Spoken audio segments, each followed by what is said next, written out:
Et on en vient à cette grande enquête des Paradise Papers par le consortium international des journalistes d'investigation. 11,5 millions de fichiers ont été analysés. Ils ont permis de lever le voile sur des mécanismes sophistiqués d'optimisation fiscale dont profitent les multinationales et les grandes fortunes mondiales.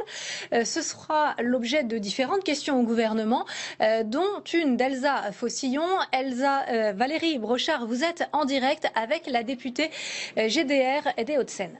Absolument, Marion. Elsa Fossillon, bonjour. Vous réclamez, vous et vos collègues communistes, la création d'une COP de la finance, un peu sur le modèle de la COP 21 pour le climat. Est-ce que vous pensez que vous allez être entendu par le gouvernement et dans quel but ? Déjà, rappelons que c'est une résolution qui avait été adoptée par la représentation nationale l'an dernier et à une très large majorité. Donc aujourd'hui, ce qu'on demande, c'est que la France prenne l'initiative de proposer à l'ONU la tenue de cette COP fiscale qui avait été approuvée par le Parlement l'an dernier.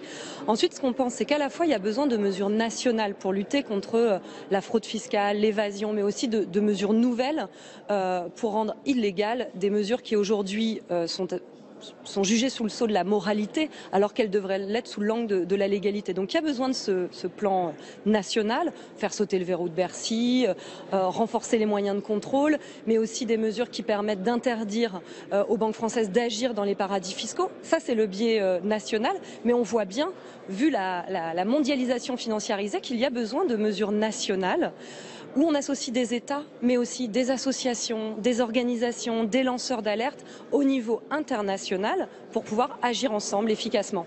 J'imagine que vous avez entendu la réponse de Gérald Darmanin, le ministre des Comptes publics, hier à Adrien Quatennens. Il lui parlait de mesures exceptionnelles jamais prises jusqu'alors. Ça ne vous suffit pas? Cette réponse ne vous suffit pas?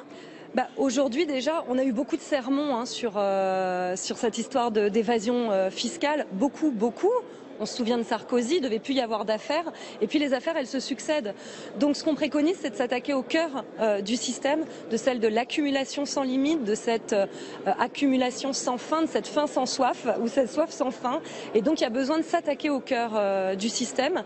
Et c'est ça qu'on demande. Et il me semble qu'aujourd'hui, les mesures passent à côté de ça. Donc on n'a pas envie de se donner rendez-vous l'an prochain pour la prochaine affaire. Très bien, on écoutera ensemble la réponse des ministres sur ce sujet. Merci beaucoup, Elsa Fossillon.